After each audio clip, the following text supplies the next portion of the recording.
What's up, fam? Welcome to the Street Lawyer Podcast. I'm your host, Lonnie the Street Lawyer. Here we are, Washington, D.C. today. Usually it's in Baltimore, but here we are at Street Lawyer Services in D.C., 409 H Street Northeast. We are in the heart of the city, the real part of the city. Not just where everybody's walking around with suits, but where the people live. So, why are we in D.C. today? I had to adjust everything because it's not a normal day. We have a very special guest, a super powerful woman and voice. She's going viral all over the place right now for her strength and her charisma and her personality and her message. So anyway, we have Adela in the house. What's up, Adela? Not much. Thank you for having me. Yeah, it's a pleasure. But you told us your full name before this, so it wasn't just Adela. Could you say it? Of course. Adela Cojab Cohen. Wow. And if you want me to say it in Spanish, it's Adela Cojab Cohen. That's awesome. Yeah, so in case you get mad, that's what you have to shout. The only thing I'll answer to. You can never make me mad. But even if I did get mad, I would just say Adela. Anyway. So what is that? What is your background? What is that last name about? So I am Syrian, Lebanese, Mexican, and Jewish because my family was in Syria and in Lebanon, and they had to leave because they're Jewish, and that's just how it happens for Jews. Right. And they went to Mexico. Mexico was taking Jews at the time. There's actually a phenomenal Jewish community in Mexico, which I understand you also have a connection to. Yeah, you're my cousin. Of course. That's where my dad's family's cousins. from. Yeah. So I was born in Mexico, grew up there when I was young, and then we moved to the States, and now I live here where I have to explain why my last names are Cojab Cohen. So it's all of those. If someone said, what is your last name? I just say Cojab. Adela Cojab. Cojab. It's a shame. Okay, so you're Jewish, and you were born in Mexico, and you live in New York. Yep. And so your ancestors went from the Middle East to Mexico. So just to be clear, none of your ancestors ever even touched European ground. Nope. We think my mom's side at some point might have been in Spain because my great-grandma spoke Ladino, which is a mix between Arabic and Hebrew and Spanish. Well, yeah, that's kind of like the Sephardic version of Yiddish in a sense, Yeah, it's like right? Sephardic Yiddish. Wow. But I did a DNA test because one day, we were all very curious. I did 23andMe. And I was expecting maybe like 50% Europe and 50% Middle East or a lot of Ashkenazi Jewish or something. Right. Dude, 92.9% Middle East, North Africa. Like, I'm literally just straight up from Lebanon and Syria. Wow. Like, that's just where I'm from. So, I'm bringing this up because something we were talking about, but you walk around and people shout that you're white. Yeah, they tell me that I'm just like a white girl and I should go back to Europe. And I'm like, we literally just got to Mexico. And before that, we were in Lebanon. Like, I haven't been in Europe. Never even been to Europe. And by the way, go back to where you came from. I don't want to go back to Syria and I don't want to go back to Lebanon. I'm doing great. I love New York. I love Mexico. Those are my two spots. Very happy there. I'm not going back. Got you. So, all right. So you're making waves and you've made some waves. Yeah. Right? Let's get to it. Right? Let's get to it because a lot of people see on the news this madness on college campuses. People camping out, people screaming, masks, and you hear tidbits. But if you don't really follow, the details of it, could you just give like an outline? What is going on college campuses? What is the deal? What's the lay of the land there? Yeah, lay of the land right now on college campuses is that social movements mixed with politics, mixed with, I want to say, social media influence, have really taken over. And you have these kids that are really looking to fight for human rights, but instead they end up taking two actions that are violent, aggressive, that end up putting a lot of people in danger. So, like, if you're looking at Columbia, you're looking at NYU, there's these encampments that take over the center of the campus, students that are taking over buildings, breaking glass, making demands, and then they get upset when the school doesn't provide them meals and humanitarian aid. Meanwhile, there's literally a war going on. So if you want to talk about humanitarian aid, you're a student at Columbia. Why are you demanding the school gives you humanitarian aid because you broke into a building and you refuse to leave? Like, it's kind of like the sense of entitlement where these kids want to fight for social justice without knowing what that means. Right. And at the same time, they end up like literally assaulting other students, and then they don't want to face the consequences. So, but hold on. So, what is going on? You said encampments. Yes. I've seen little tents being set up. What is the purpose of this? Yeah, so the purpose, it's actually a great question. Of course, all this is in the context of the Israel-Palestine conflict. So if you want to talk about what's happening there, basically is there's a very long geopolitical history. Israel comes into existence as a modern country in 1948, but the Jewish tie to the homeland has been there, for over 2,000 years. That's actually the last autonomous kingdom in that land was the Jewish kingdom. That's right. So we can go back and forth as to whether or not the United Nations had the right to create the state of Israel. We can argue that, but... Right. So we're now at 1948, yeah, 1948. Right? We could talk about that, and that's a whole other discussion. Yeah. But end of the day, the modern state of Israel exists, either by treaty or by war, and it existed both ways, because the United Nations created a treaty to create the state of Israel, the same way they created India, by the way. It was created through treaty as a modern state. And then after Pakistan as well. Pakistan as well, right. Exactly.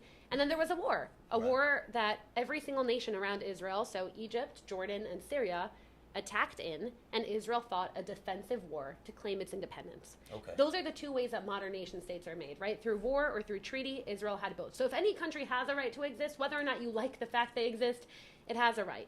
But now if we fast forward, October 7th, really this was out of nowhere. I was in Dubai on October 7th, but pretty much Hamas launched a blitz attack where they broke through everything, and it was just a spree of killing, kidnapping. They paraglided into a music festival. We're talking like a Burning Man type of thing, the Nova Music Festival, and they just started really indiscriminately killing people. Like, we're talking straight up civilians, international people. There's so many people from other countries that lost their lives. They were really just raving at a music festival at 8 a.m., 9 a.m. They had been going all night, and the terror. Partying. It was insane. People in their homes, people were breaking in. I got to go to Israel a couple of times, and I spoke to survivors, and they'll tell you that they were inside their home, they had no idea what was happening, and they were just hearing people screaming in Arabic while their neighbors yelled. They were hearing machine guns, and they were just hiding with their kids, covering their mouths, and then those same kids, once the IDF came to rescue them, they would have to cover their eyes because there were still fresh bodies outside, and they just kept telling their kids not to look. It's really so brutal and gruesome and barbaric, because it wasn't like strategic warfare. It's not like when we hear terrorism, we think bombs, we think gas, we think planes. Right. We don't think someone roaming the streets with machetes just looking to kill people. Right? Like, that's a different level of terrorism. Yeah. Just, like, different level of how personal and it's so up close. So basically, this happens in all this context, and then of course. And we kept saying on October 8th and October 9th, when Times Square hosted these giant rallies saying that it was exhilarating, that's really when the campuses started changing. That's when the campuses started having professors coming out to the center of the campus saying, this is the beginning of resistance. Meanwhile, it was a day of killing. Well, now, so just, Martian, right? Martian.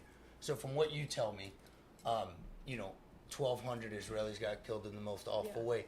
And then you tell me there's protests in the streets. So as a Martian, I would imagine the protests were against the people who committed the slaughter. Yeah, you would think. This was literally... So why is it not?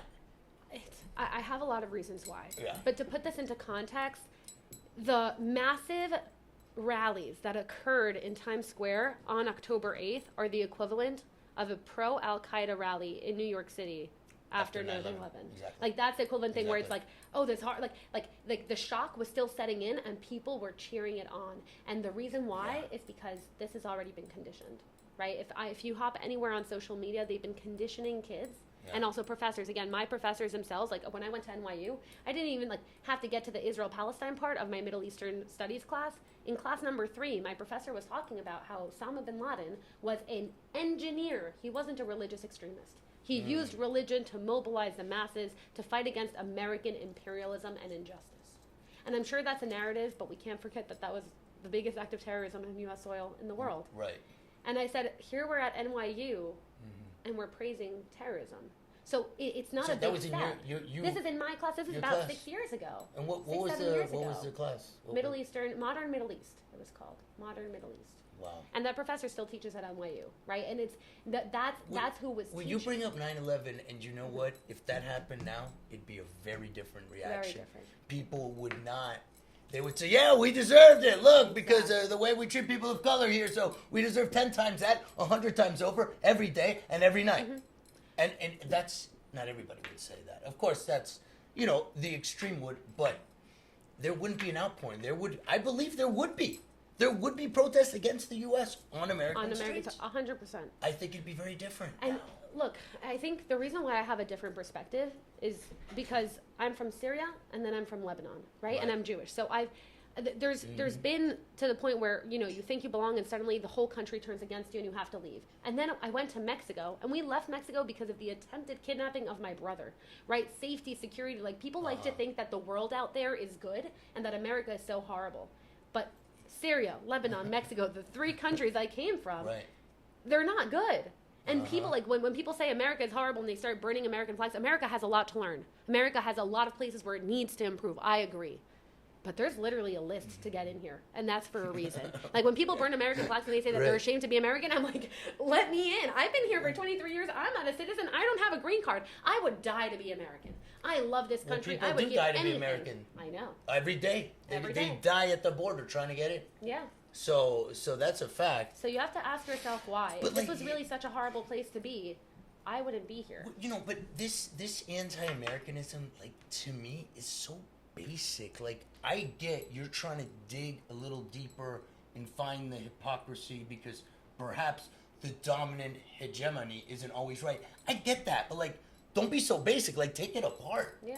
You know And what I mean? change To be it like, from within. to be so basic as to take that all the way and say, yes, America didn't even deserve to, and not even take into account the countries that you're talking about where these people came from are so much worse in so many ways that it's basic to me to take that position, because to look at things that way is not basic, but then dig a little deeper. Oh, that's what it is. Yeah. I think it comes from a place where people don't even realize it's such a privilege to be here and to be American. And if you're born into the United States and you've lived it your whole life, you already take all those things for granted. Things that I've never taken for granted at all. Like, again, like when we came to this country, I was telling you, we show up to the U.S. after leaving Mexico, where literally the government solution for kidnappings was, have you tried leaving the country? Like, that was the solution they gave us. And we showed up, and my mom saw people leaving their cars running while they went to 7-Eleven to get their morning coffee. And my mom's like, in Mexico, if you leave your car in your garage, it's still getting stolen. Wow. And here, like, kids are riding their bicycles. And my mom said, what is this place? She's like, I found utopia. She said, my son will be a football player. My daughter will be a cheerleader. And we will be American. And look, we're not American yet. We will be one day, hopefully. Were you a cheerleader?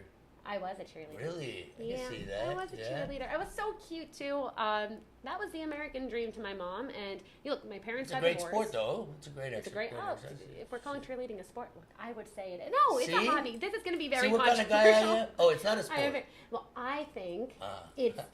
I believe it's only a sport if there's a competition aspect. Okay. So if you're just cheering for a team, it's not really a competition. It's great. It's athletic. It's hard. It's tough. Like, I was a base. You had to lift people. That was hard. I get it. It's not a sport unless there's some sort of point sport system. requires, sport, there has to be a winner. There has to be an empirical point where somebody wins and loses. Can you tell I'm competitive? Yeah, you're competitive. I'm a little bit. I like that.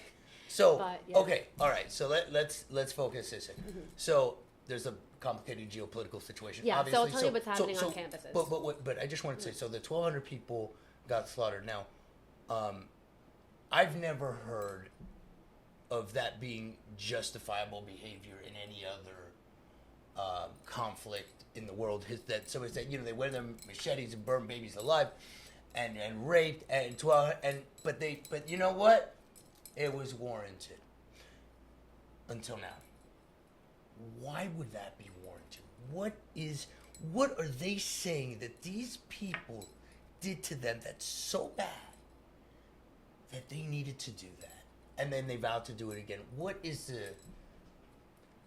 So, to get there, I have to break down a complicated term that everyone's definitely heard, but they don't even understand when they use it. They say that it's justified because of the occupation, and that even a child living in the state of Israel is perpetuating the occupation and is therefore complicit. I want to explain what they mean by occupation. What they mean is that the entire land of Israel is actually Palestine, and that Jews are there as colonialist entities. But again, that's so far from the truth. First off, there's always been a Jewish presence in the state of Israel. Well, in the land of Israel. The state of Israel, the modern state didn't exist as a concept until modern states came into being as a concept, right? Well, there was a time where every single Jew in the world lived in Israel. And again, and that's that was where we're before other religions even existed. Yeah, like when people don't realize, like, the kingdom of Israel, the kingdom of the Jews in the land of Israel started in 1000 BCE. Christianity didn't come about until 70 CE with the death of with the fall of the Beit HaMikdash. But of course, we say CE, Common Era, or AD is after the death of Christ. So for 1,000 years of the Jews living in the land of Israel, Jesus hadn't even been born. And then Islam doesn't even start until 400 years after that. Like, Muhammad didn't exist until 400 years after Christ. So when you think about even just the age of the religions, if you look at, for example, Jerusalem, you have the Jewish temple, the holy Jewish temple of Jerusalem on the Temple Mount, and built on top of it is the Al-Aqsa Mosque.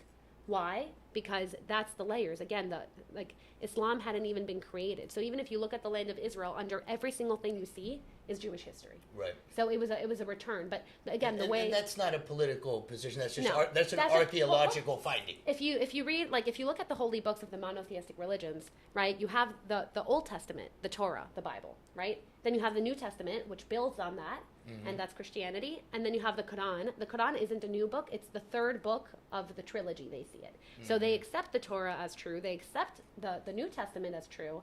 And then comes the Quran with the third iteration, which is Muhammad, which is like another messianic figure. So even they believe the Torah is 100% true. So if you say, did Jews historically live in the land of Israel? The answer is absolutely yes. Like that's something that everyone agrees on. Right. But then when they look at the term occupation, they make it as if like these white people just came out of nowhere and started living there. First off, again, there were always Jews, always consistent presence of Jews in the land of Israel, number one. Number two, Israel had been occupation of the Ottoman Empire until 1917. So it wasn't Palestine. It was called the British Mandate. Like afterwards, like after the Ottoman Empire falls. Yeah. That's when the British take over, and that's when they decided what they're going to do with the land. And they said there's going to be one like each people is going to have their own state. We're going to have two states for two peoples. There's going to be a Muslim Arab state called Palestine, a Jewish state called Israel. And that's what they decided on at the United Nations. And again, they were doing partitions left and right. They partitioned India and Pakistan, right? Because they realized we have the Ottoman Empire falls. We have all these massive empires falling. We have to decide what's a country and what's not. I always say I'm Syrian Lebanese because back in the day, there was no Syria, there was no Lebanon. It was all just one big mass. And then they decide this is a French mandate, this is a British mandate, and that's the difference between Syria almost and Lebanon. not arbitrarily, but almost arbitrarily drawing lines. Yeah, so this isn't a new phenomenon at all. The nation, right. Exactly. And then, again, you have the War of Independence. And so Israel comes into being. But just say, okay, I'll for the sake of argument, they're occupying your land. You still gotta slaughter them like that? I mean, it's still even in the light most favorable. Because what is that? I'll tell you what they say. They say there is only one solution: intifada, revolution, right? Which is the only solution is revolution. And then they say we don't want no two states. We want all of it. Do you know how many peace plans have been offered to make sure that we have two states? Two states that have been rejected. Everyone always says, like, well, Israel has to get out of Gaza. Israel unilaterally left Gaza in 2005. What people don't know is that when things were getting heated, Israel said, you know what? You want your own state? Sure. We already have the whole cake. We fought for it because you attacked us time after time after time. We have no reason to give it up, except we want to believe in you. We're going to give you Gaza. We're going to completely pull out not only any military presence, like all of it. We're going to pull out every single Jew, even if they've lived there for generations and generations. Right. They took over Jewish farms. They took over Jewish businesses. They uprooted Jews, and they resettled them and said, we're going to put you in Israel. These Jewish people felt they were betrayed by their country. They said, how are you taking my home? It was very controversial. Very controversial. And they said, this is our olive branch because they need a place to be. Correct. And want to know what happened? Right after Israel disengages from Gaza in 2005, Hamas comes into power and starts launching rockets into Israel. Right. So it's kind of like we literally gave them what they asked for with nothing in return, and immediately it becomes, we don't want no two states, we want all of it. So if they're ready to risk all or nothing, even with the death of their people, they can't be upset when they get nothing. You see what I mean? Yes, but I want you to talk a little bit more about the actual, because I think people who don't really follow closely, they think, oh, there must just be Jewish people or soldiers living in Gaza or just hanging, over their shoulder looking over. It's important. There hasn't been one Jew in Gaza for almost 20 years. Yep. Now, of course, Israel left them to build their own land, their own state, their own government. Completely left them alone, and even let them move in and out, right? Until they started shooting rockets. So at that point, Israel imposed a blockade, the same blockade that Egypt imposed on. Yeah. So everyone always says like Israel isolated Gaza. Gaza has a border with Egypt. So that was it, a blockade. Now, do I want to live in a country with a blockade? No, of course not. But the blockade is for a very particular, obvious reason. And okay, so that's all. So there's not one Jew in there. There's not one Israel. You have your own land, but there's a blockade. So that makes it okay to slaughter babies? I just, because even in light most favorable to that argument, I'm just shocked at how willing to accept so readily and passionately the world is that this slaughter is okay, or that it's justified in some way. And I'm trying to figure out what happened so bad. There's a blockade. Yeah. And look, again, to be fair, so what's going on? I'll tell you what's happening. Because Hamas was in power, all of the foreign aid that was going to be supposedly for the Palestinians living in Gaza, Hamas took it and used it to build their war infrastructure. Right. And that's again been proven time after time after time. Any resources that came, any scrap metal, any the pipelines to build water pipes, all of that ended up being used to build an infrastructure underground. For example, Gaza. Gaza does not have bomb shelters. That's one of the reasons why the people of Gaza are so afraid, because they don't have bomb shelters. But you know what they do have? Thousands and thousands and thousands and thousands and thousands of miles of terror tunnels underground. And want to know who has access to that? Hamas, not the people. Not the people. Not the people. Right. So it's one of those things that when your leadership, when everything that's being given to you to build, it could have been the Singapore of the Middle East, it could have been the Dubai of the Levant, right? Like Gaza had the opportunity to become something beautiful, and then their people, elected leadership, that will never put them first. Like, for example, I want to talk about the word ceasefire, because everyone says, well, why can't there just be a ceasefire, right? Ceasefire. Okay. Yeah, let the Ceasefire bullets now. stop, right? Okay. Okay. Ceasefire has to go both ways. So forget the fact that Hamas, started this on October 7th, where literally everyone was chilling, and they decided, like, it's not like they were doing it in response. It was not in everyone response was to chilling. anything. Right. Everyone, it was 8 a.m. on a Saturday on a Jewish holiday.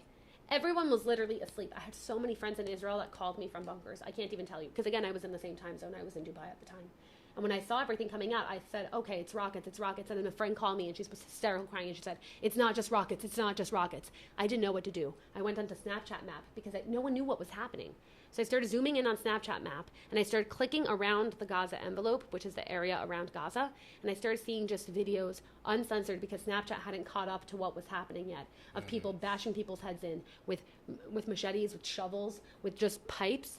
I can't tell you the graphic things that I was seeing on Snapchat map. Yeah. And that's when I said, wow, it's not just rockets. That's when I said, this isn't the kind of terrorism that we've seen in Israel. This is not one person who made it through the Gaza blockade. A bus bombing or bus something. bombing. This isn't a car ramming. This is nonstop. I started seeing videos of the people hiding from the music festival, of people piling into cars, like saying, like, please, is there room? And so they can start driving away. And as they're driving away, people just shooting at these cars. You hear stories from the people about how, like, once, like, the cars, like, they just couldn't move anymore because all the tires had been shot out. The people, like, some people pretended to be dead inside of the car. Other people started running, and they started being shot at. And they would yell at people to run the other direction. It was insane. Like, when I'm saying it was a frenzy, a day of killing. Thousands of stories like that. Thousands of stories, and like it's a shame and insane how many survivors I know. Yeah. Me, just someone, Just you. just that I know. It's actually insane. Well, here's why you So- know. Because Because there's we're only Jews. 15 million Jewish people in the world. And guess That's what? what people don't understand. If you Nine- ask anybody on yeah. the street, how many Jews in the world, they're going to, I don't know, 1 billion and 500 million? And 8 million of them live in Israel. Right. So half of the It's Jews of the world live in Israel and went through October 7th, and the other half, literally 1 in every 2 Jews that you know, experienced October 7th.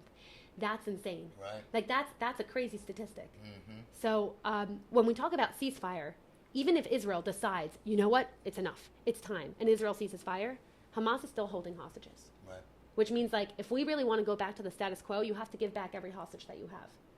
And Israel would... To get started, right. To get started, and demilitarizing, like we can try to work things out, etc. But Hamas isn't offering a ceasefire with return of the hostages. They're just saying ceasefire. So you get to go and wreak havoc, and then there's no consequence for you. You just want, oh no, you know what? I crossed the line. I went too far. I regret it. Now let me keep your hostages. Let me keep your people. Right. But you stop firing at me.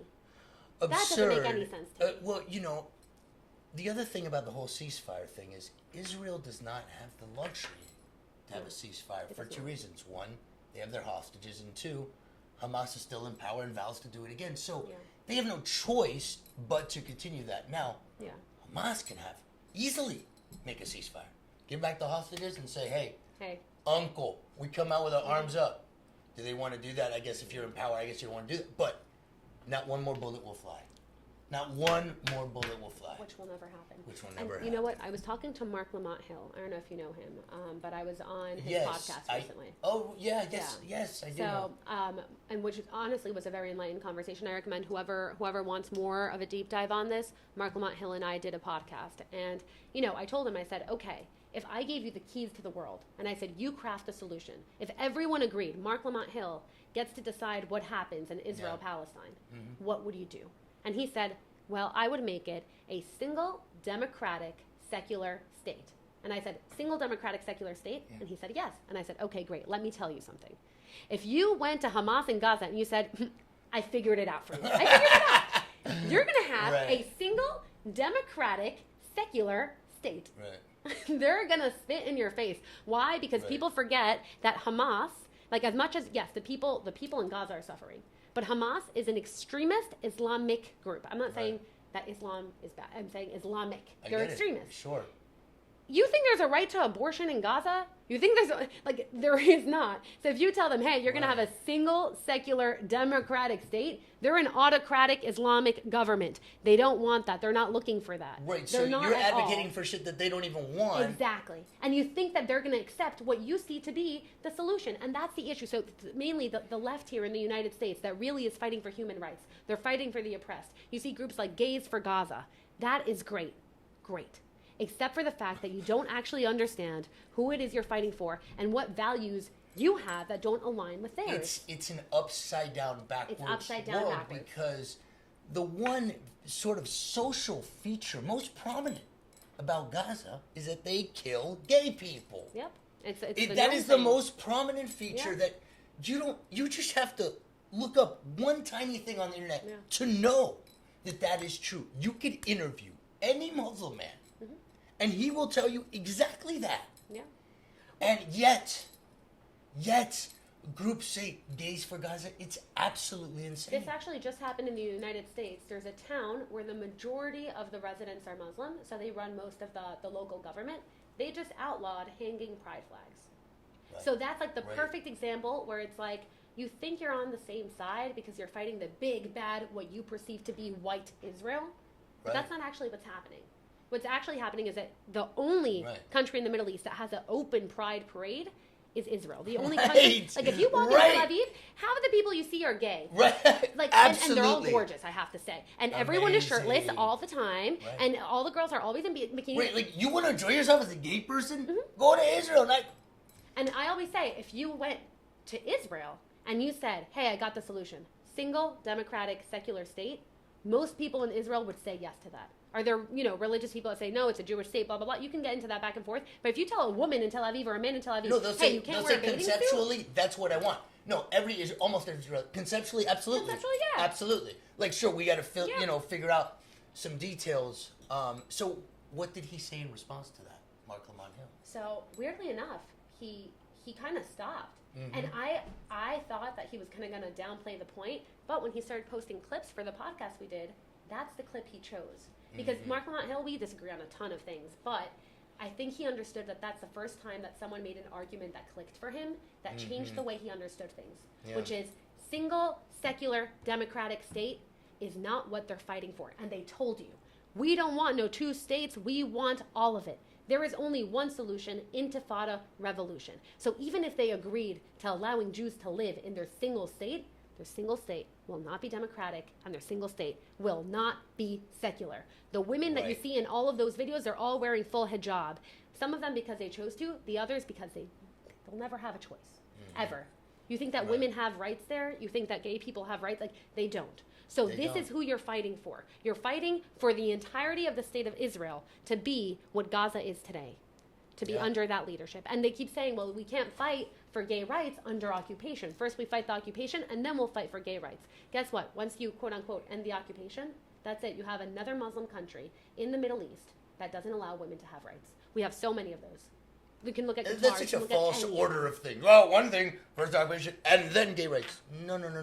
If there's no gay rights, the society doesn't work. Yeah. If there's no women's rights, society doesn't work. And by the way, I listen to a lot of alt-right-wing podcasts because I like to hear what everyone's saying. Yeah. So I listen to left, I listen to right, I listen to whoever you ask me to listen to because I want to know the arguments. And if Yeah, you listen that's to the right. right wing, they say that Israel is the center of everything that's wrong with the world because it's a center of gay pride and a center of this, and they're like, right. and everyone's vegan and blah blah blah, and they hate Tel Aviv because it's one of the most liberal cities in the world. Yeah. So if the right wing is like Israel's this gay Jewish country, but the left is like, oh, Israel is whatever it is that we imagine it is, but Gaza is what supports gay. Like it doesn't make sense. But you know, it doesn't make that's sense. the advocacy here. There's such passionate advocacy that's so ignorant. Yeah. Like I said, to know that you'll get killed in Gaza as a gay person, you type in Google Gaza immediately. Yeah. So Insane. if you're and you keep saying, hey, you're fighting for human rights, but if you're so ignorantly doing it, you're causing something. You're causing negativity. You're being destructive. Well, you even ask them like on the campus in Catmans, and you say, you're saying from the river to the sea. What river? What sea? I have no idea. They don't know that it's the Mediterranean River. Sorry, the Jordan River and the Mediterranean Sea. Like, they just don't know that. If you say, okay, well, what is it that you're actually fighting for? Like, why are you here? They just say, for Palestine. Okay, for what? To free it. To free it from what? From occupation. Okay, so what do you want to happen? And they're like, oh, well, like, what do you want Columbia University to do? Columbia, like, Right. why are you... This isn't the Gaza battlefield here. This No. is... No. So, like, you're blocking a Jewish student from being able to go to class. You're calling him a baby killer, and you're assaulting him to the point that, like, how many Jewish students have had to go to the hospital? Yeah. How are you freeing Palestine? Right. Maybe you should advocate for Hamas, who is currently holding hostages, Honestly, to let them go and to actually advocate for a the true... only way to free Palestine is for Israel to defeat Hamas. It's the only way. It's the only way. And then, by the way, like, It's the only way. I have friends who are Well, Palestinian. but free Palestine, I don't even know No. what that means. No. What exactly and does when they that say free mean? Gaza, I'm like, we did in 2005. Like that, we already, like, that one's passed. But I have a Palestinian friend who's actually one of the first people that called me on October 7th. And he just said, hey. And I said, hey. He said, how are you? I said, not good. He said, I'm so sorry. And I said, thank you. And then I said, is your family still there? And he said, yes. And then it was silent. And then I said, you know what's going to happen? And he said, yes. And then I said, I'm sorry. Was But he we in Gaza? His understood. family was in Gaza? He has or? some family members in Ramallah. He doesn't have family in Nothing Gaza. gonna happen in Ramallah. Yeah, no, so far Yeah. nothing. But it was one of those things that he called me to apologize for what was happening, and he understood. And like, and he's the one that said, Hamas just ensured that my family might not have a future. Why? So Because interesting. because again, there was a certain status quo. We were working towards another peace deal. Like the Abraham Accords were already inching towards that. Like we were Yeah. inching towards peace. Right. And then Hamas decided, we don't want no two states. We want all of it. And if you want all of it, Israel's just not going to give that up. Yeah, well, It's of course I not. saw a post that said, like, Middle East heats up as Gazans want to destroy Jews, and Jews will simply refuse to die. right. They're mad at that. Okay, Yeah. so let's get, before we can obviously talk about this forever, but let's Yeah. get to your lawsuit. My lawsuit. So I'll tell you. So we're talking 5 years ago. We're Okay. talking before the encampments you're seeing today. When I was at Yeah, NYU. before this. Before this sparked up, NYU was a hotbed of this. Everyone, like, it was like left and right. Like, it started with like boycotts against Israel by student government, then by professors, Even though then there by was student no groups. There was military nothing conflict. happening in the moment. There was no military conflict because And it it has was been going already on like- forever. yeah. It was already like this. And by the way, want to know who the advisor was to the group of students that were running all of this? The one that was praising Osama bin Laden. Like, just so we understand who the bedfellows Right. So basic. It's so, So basic. Yeah. so things started getting really heated, really escalated. They started protesting every event, even if we did a Shabbat dinner. A Jewish Right. Shabbat dinner, people would come and stand up in the middle of the dinner with their phones, which, by the way, on Shabbat, you can't use electricity, and start reading anti-Zionist manifestos. Like, things just got, the Jewish community felt like we can't even exist. You'd walk into your class, you know your professor's boycotting you. Student groups wouldn't partner with us. No one would partner with us. Like, let me tell you, like, if I was just a regular Jewish student, how and I wasn't interested in, Involved. right, how noticeable would it be? You would notice. Uh-huh. You would notice. And it all culminated when we had an event in Washington Square, an event that we'd been doing for years, 4 years. And that year I knew there would be protests. It started with a group of students burning an Israeli flag, throwing gasoline to make the flames bigger, chanting "No Zionists" at NYU, which we know they really mean Jews, because 90% of Jews are Zionists, if not more. And this is, again, statistically true by membership organization, by congregation. They did a study, over 90% of Jews are Zionists. So, like, you really just mean Jews. It's like saying, like, oh, yeah, I'm not against black people. I'm against anyone who supports Black Lives Matter or any black person who believes in BLM. It's like, obviously they believe for their own movement, for their rights. Like that's the thing. Like, why won't you separate that, but you'll separate us? You see what I mean? Or what about saying, I have nothing against black people, I just hate any black person that believes Africa is their ancestral homeland? Yeah. Yeah. Or could you imagine? Yeah. Or but for us, like, when they say Zionist, they don't actually mean Zionist. It's equivalent to saying, like, oh, I'm not against black people. I'm just against criminals.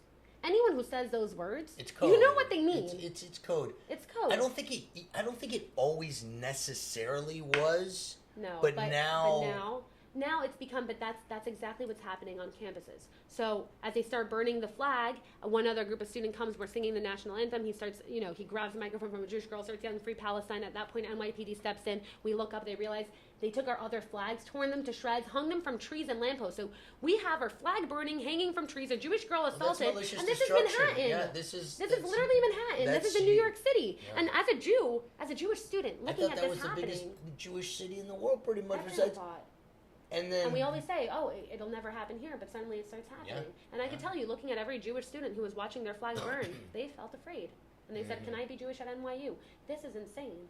Yeah. And this is 5 years ago in only one campus. And no other group has comparable treatment. I'm sorry. Yes, of course, there's discrimination and racism and bad things that happen. Don't get me wrong.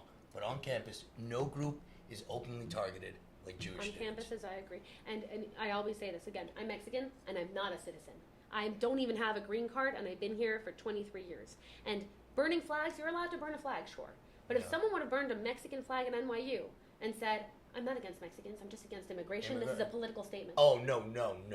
That would not be okay. You're telling me the school wouldn't even make a statement? Yeah, right. Like, not at all. And they'd be like, oh, he's but just against immigration. Like, nobody else no one's doing it. Is there any big protests on NYU anti-immigrant?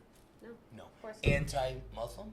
No anti-anything, actually. Except just Jews. anti-Israel. Right. And by the way, I'm just saying, like, if you look at what's actually happening on college campuses, burning a flag saying that it's a political stance against immigration, sure, whatever.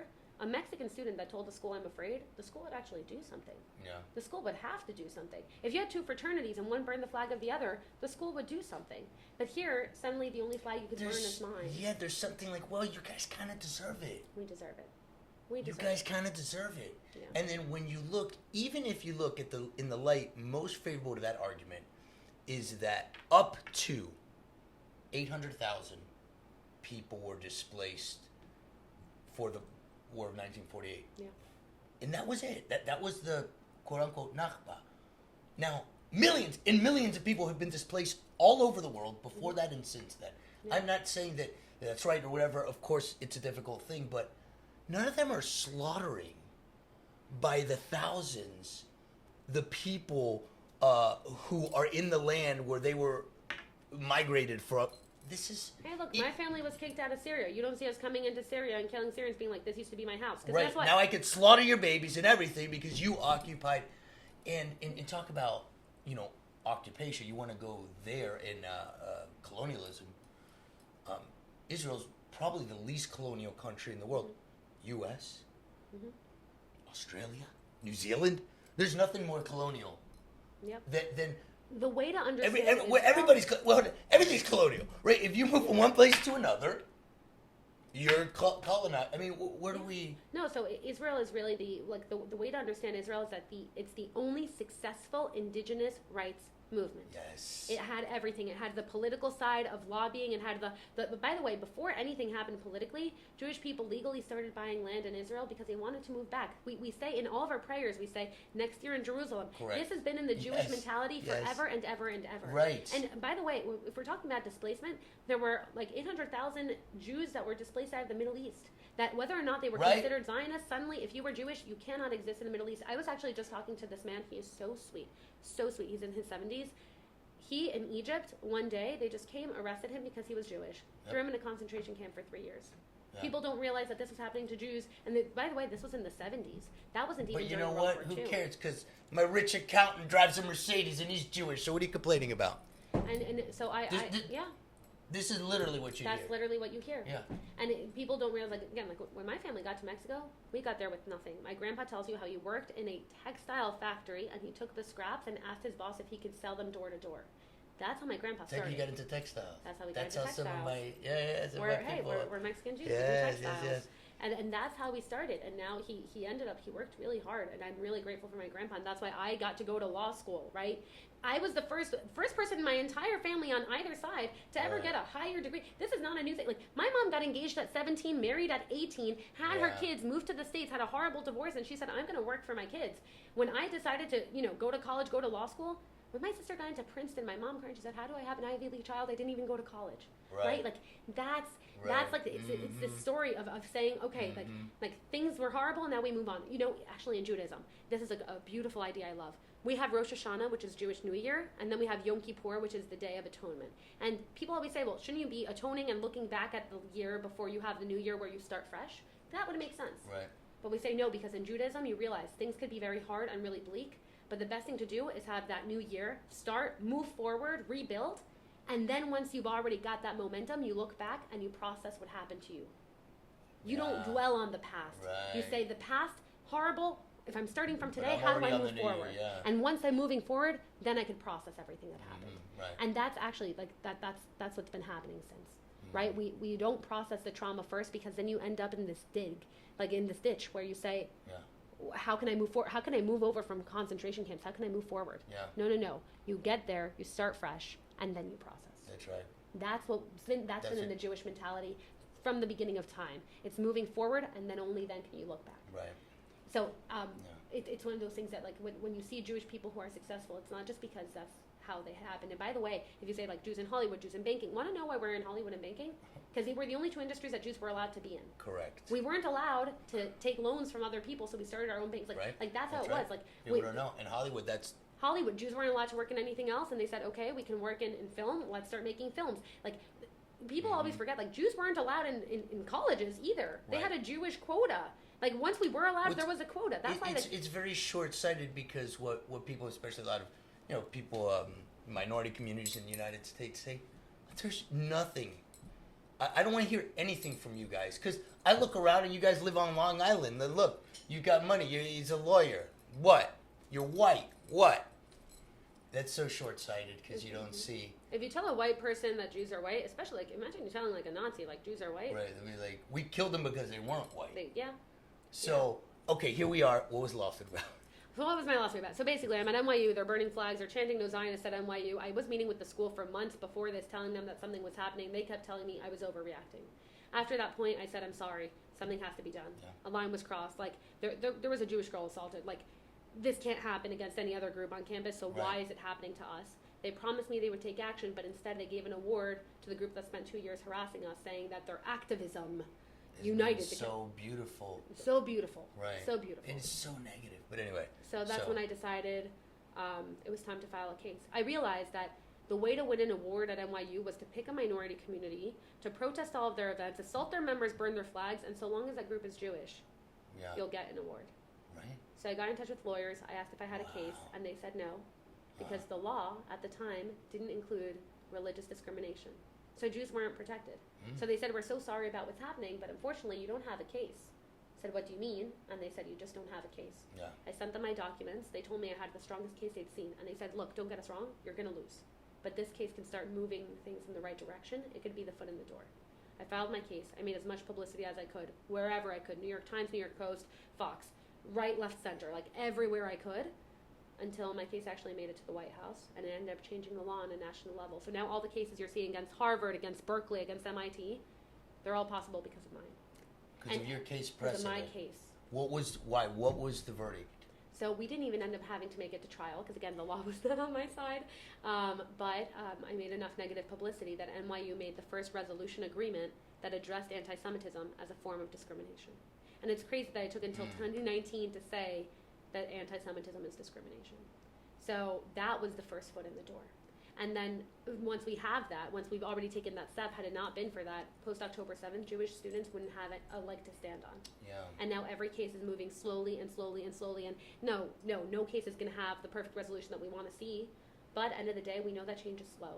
And right now, what I'm seeing, when I sued NYU, it was just me against one school, and I was petrified. When I told my mom I'm suing NYU for anti-Semitism, that anxiety of being an immigrant kicked in, and she was like, are you sure you want to do this? Yeah. She was like, why are you going to throw away your future? And I said, honestly, this is what I believe in. This is what I feel I have to do. Right? And look, it closed a lot of doors for me. When I applied to law schools, I got waitlisted to all of the top 14. Really? At the end of the day, they didn't want me. And I knew it was going to affect my career in this way. Yeah. Instead, I went to Yeshiva University's law school. And I said, great, I'm going to be a great lawyer, and I'll go there. Exactly. Right. So you make do. But see, I stood up for my consequences. You don't see me suing all the other schools saying, well, they didn't want to take me because I stood up for Jewish rights. Right. I said, you know what? You don't want me? I'm going to be a great lawyer. I'll go to a school that does. Mm-hmm. And I did. And that's what I'm doing now. And now when I see these students, it's not just one student against one school. It's 3, 4, 5, 6. Columbia has over 140 plaintiffs. They're doing it class action. That is not a group of scared Jews. That's a group of Jews that finally, for the first time, feel empowered. Because you know what? We lived in this country and fought too hard for the rights that we have to just get scared and throw them away. And it's about time that we start using them. And by the way, before October 7th, when I was just in law school, I was doing anything to empower. Like when people said, what are you doing? I said discrimination law. Because people have rights and they have a right to use them. They should know them and they should. Mm-hmm. Right? I was doing I was doing mainly religious liberty law. Like if someone, previously to the law that I changed, if someone on their campus was being harassed because they were wearing a hijab, let's say they weren't originally Middle Eastern, let's say they converted to Islam. So you can't say it's nationality, you can't say it's national origin, you can't say it's race. But someone who's a hijabi was being harassed simply for her religion, she wouldn't have a case. Mm-hmm. That's insane. Yeah. So I said I'm here to protect anyone who is being treated differently, who's being harassed, who doesn't have protection. So it applies, it's all religious. Yeah. Well, I mean, no, it wasn't. For me, my case was just for Judaism, but it sets the precedent for religious liberty. Right. And my goal was to expand that. But Jews are the only ones under attack. Like, let's be clear. On college campuses, Muslims are not under attack. They're not. In any way. They're not. Have you ever seen a Jewish student burn a Palestinian flag at a campus? Never. Never. Ever. Never. Never. Never. Not now, not 10 years ago. Not even, not even like the day Jew after, with the loose screw crazy. Not even that guy. I have never, and you know what? If I saw a Jewish student burning a Palestinian flag, everybody would stop him. I would be mortified. We would all stop him. And we would all say, this is not what we stand for. Right? Because that is not what we stand for. Yeah. At all. And I always say, like, everyone has a right to feel safe on their campus. If you want to talk about geopolitics, we can geopolitics it. But the whole point is that a campus is supposed to be a safe space. Right. For everyone except for And it is safe except for Jews. I mean, nobody else is under attack. That's, And by the way, I want to say that most of the kids that are in these encampments, you have to really divide. There's the diehard fundamentalists, and then there's the human rights. Who are these people? Yeah, who are these people? Well, actually, this is funny. Who are these kids? Like, I see these kids with purple hair in front of microphones at Columbia, like, with a keffiyeh on. Who is this kid? Who are these kids? Who are these kids? Well, there was one case. I'm forgetting which university it was, but I could definitely send it to you if you want to link it. There was one case where 2 students who got arrested during the encampments for assault. The school refused to take disciplinary action because it could endanger their student visas. So they were Middle Eastern exchange students. They were the ones leading the protests. They were the ones that were actually taking to violence. And the school didn't do anything because they might lose their visas. Dude, when you're on a visa here, you're here as a visitor. I'm here as a visitor. That's why I don't break any... Right, you got to be careful. Like, I am straight line to the book. The school doesn't have to be careful on how they report you. You have to be careful on how you behave. So who are these students? You have the fundamentalists, which usually, it's our typical thing that you go with the loudest voice because they definitely know more than I do. And you know what? They do know more.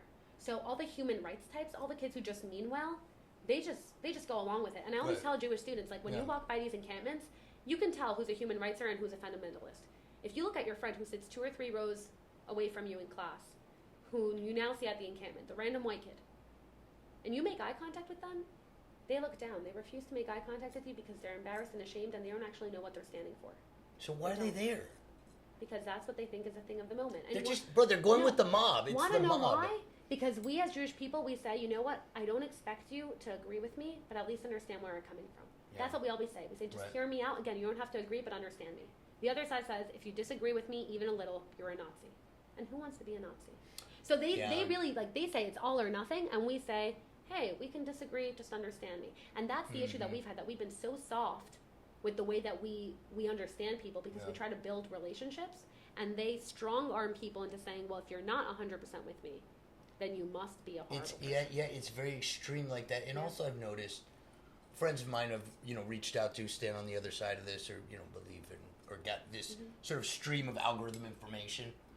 And, I'll bring up something, they'll be like, I'm not talking about this with you.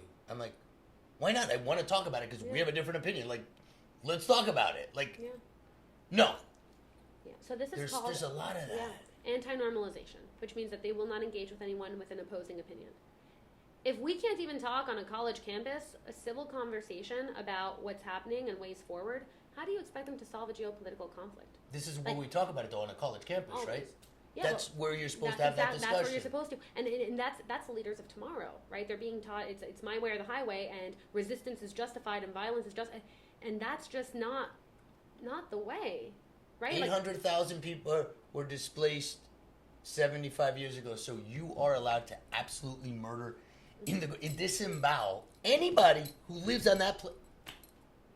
That's insanity. Last thing, the term Zionism, and I wanted to make this point. Nobody should be using that term. It already exists. It already exists. What's the term? I'm sure there was a term for the self-determination of India and Pakistan. What was that called? Who knows? I guarantee there's a word for it.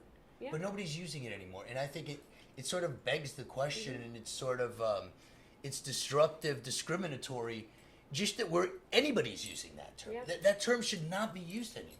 Yeah, well, because it's already there. So for anyone listening who doesn't know, Zionism is believing that the Jewish people have a right to self-determination in their ancestral homeland. That's all it is. It's essentially like patriotism, or like any form. Like every single country has their form of it, which is why that country exists. Right. Now Israel does exist. So being a Zionist, like you said, like Israel already exists. So what you're supporting the right of a state that exists to continue to exist. Like, no one will say that. Like, nobody's philosophizing anybody else's right to exist. Like, think about America. America doesn't have a right to exist. America does not. America was pure colonialism. The the War of Independence they had wasn't with the native people. It was with their colonial parent. Right. But the Americans that were here were already colonizers, right? So that's the interesting thing, that people will refuse to really understand that the entire world, that's how the entire world has functioned. So that's like if you believe that America doesn't have a right to exist, great. There's people who actually walk the walk, right? America doesn't have a right to exist. Right. But countries do exist, whether or not you want to. You can't say America doesn't have a right to exist and Israel doesn't have a right to exist, but then you just continue to live among the world. What are you going to live in space? The migration of people has happened throughout history. But what about an immigrant community from, I'll just name a random country, Peru, Morocco, starts moving to the U.S., starts getting visas, starts taking over communities, getting housing, building stores. Are they colonialists? They're colonialists, right? So where does that end? Yeah. I grew up in a town called Deal, New Jersey, where literally 95% of us are Syrian Jews. So if you walk into our 7-Eleven, you see kibbeh and lahmacun that's not kosher. That's like, we keep saying, like... Dope. It is cool. It's very cool. But like cool. that's the way that How many the world Syrian is Jews there. are there in the U.S.?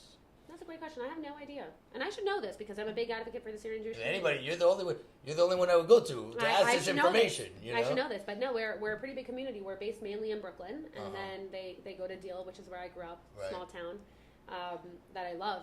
But yeah, it's one of those things that people really. So I guess you're a double colonialist. So we're all, what if I go move to Tulum, Mexico and just went, am I colonial? Oh, by the way, right now, where does this end? in Tulum, you'll hear more English than you hear Spanish. Like, right. But again, that's just the way of the world. It's and we were talking about this before. So I once, I was on campus and there was a group of Latino students who didn't know me, but they knew I was Mexican, and they just started yelling that I was, a Spanish conquistador and that my family came and colonized Mexico. And I was like, dude, my family came from Lebanon in the 70s. Like, we literally just got to Mexico. Right. Like, what are you talking about? Just because they saw I looked a certain way and I was born in Mexico, so I must be a descendant of the Spanish conquistadors.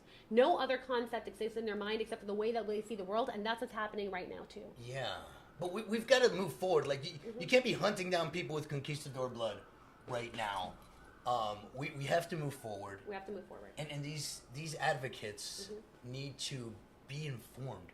I heard I think half the people under 25 years old think Hamas should have the keys to Israel in the United States.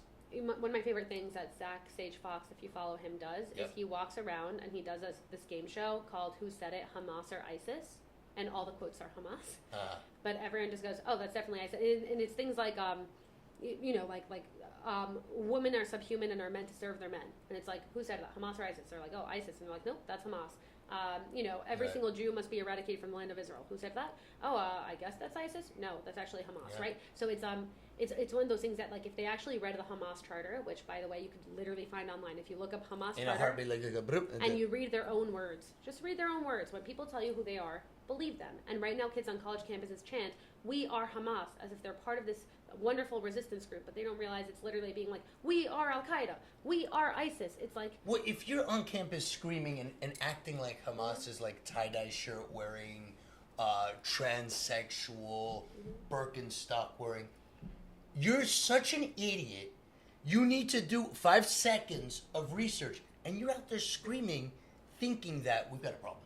Yeah. Because we got somebody on the field don't know how to play the game. I mean, it's like somebody on the football field walk around with a soccer ball just running around and being like, now we got to pay. Oh, did he score? What do you mean, did he score? What is he doing on the field? He doesn't know how to play the game. Yeah, he doesn't know how to play the game. And again, it's just things have become so complicated. Was that a good analogy? It was a good analogy. Right? It's a completely different game. Yeah. It's a completely different game. You have no idea what you're talking about. Why are you on the field screaming? Yeah, well, there is a crowdfunding campaign right now on GoFundMe, if you'd like, to hold the first gay pride parade in Gaza. And we will personally send anyone with that money that we raise to Gaza so they can have a pride parade. Pride parade. I'm just saying, try it. Try it. Do your best. Try it. Yeah, maybe. It's not gonna work. It'll work. So what's next? For you. What's next? What's next for you? That's a great question. You're moving the ball down the field. Mm-hmm. Now I'll tell you what I do. So now that I finished law school, my goal is to empower every student that was in my position. So many students are suing their schools, and I was petrified when I did it. I'm there to be a resource for them. On top of that, we're looking at broad stroke cases of how campuses got to be this way. So on the legal end, we're making sure that Jewish students know their rights and they know how to use them. I think it's the most important thing that you can do right now. Look, I was going to have a career as a practicing lawyer, and right now, instead, I'm focusing on advocacy as a lawyer, using the law to advocate. And I realized, I always had political aspirations. I always wanted to go into Congress and this and whatever, and maybe one day I will. Really? But I realized change is really made through the law. It's slow, but it's made through the law, and that's the way where one case, one person, me suing 5 years ago, made a difference. Yeah. So why am I going to work so hard to get to a place where there's going to be people that are always going to be against me? How about if you use the laws that currently exist in the United States, Title VI of the Civil Rights Act, and you just make sure it's being enforced? Yeah. Because you know what? Fighting for Jewish rights has nothing to do with a Jewish special. That's not what it is. It's fighting for equal protection. Because every single group has a right to live free of harassment. I can't imagine an example like when I was boycotted in my Middle Eastern Studies classes. They said, oh, they won't work with me because I was a Zionist. Mind you, I was the only Jew in the class. If there was only one black girl in the class, and they said, we won't work with her because she supports BLM. Surprise. Surprise, the only black girl in the class supports BLM. We could see that as discrimination. Why is it different for us? They'll burn the school down. If that would happen. Well, I mean, there'll be riots in every city.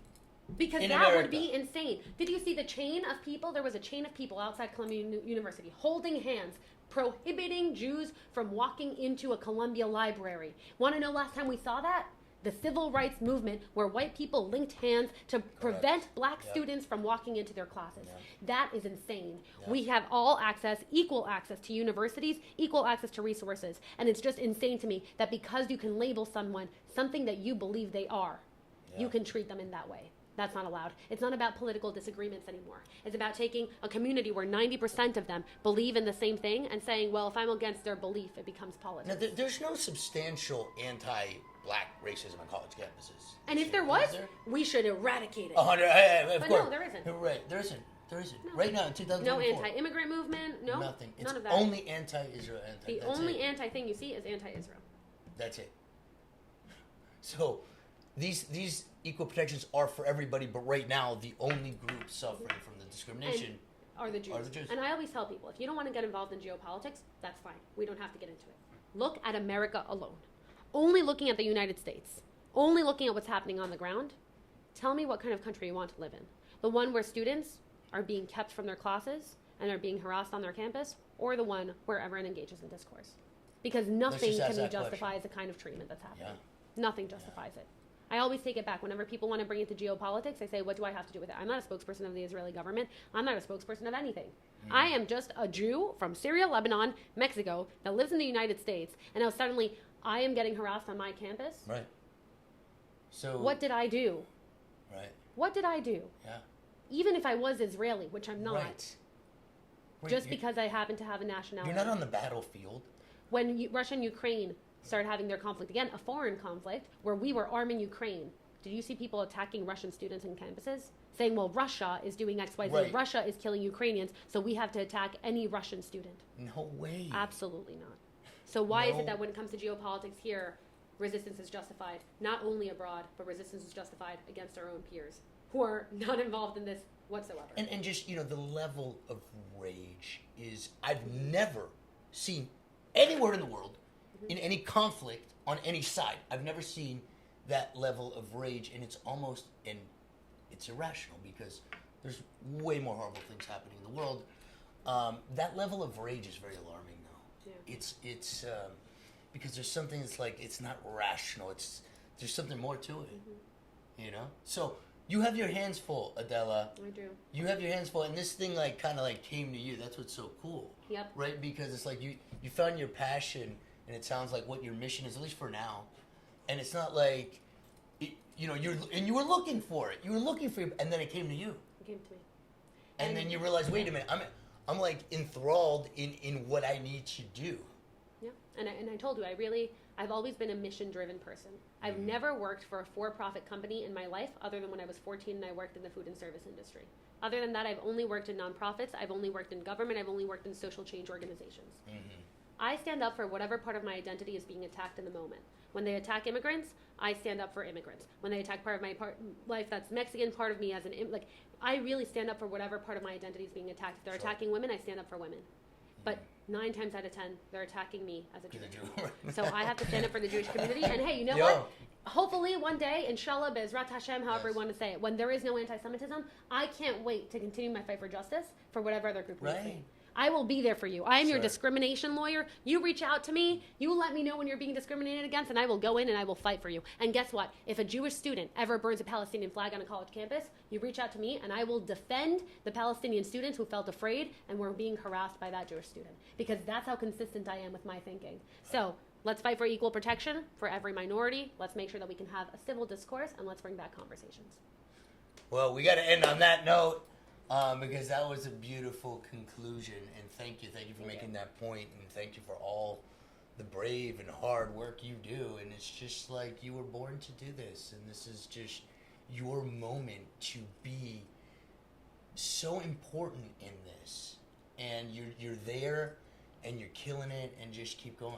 Appreciate you.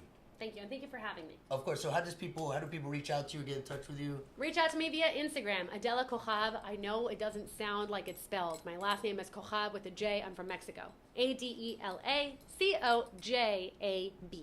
Yes. So, thanks for tuning in. That's a wrap. Adela. Appreciate y'all.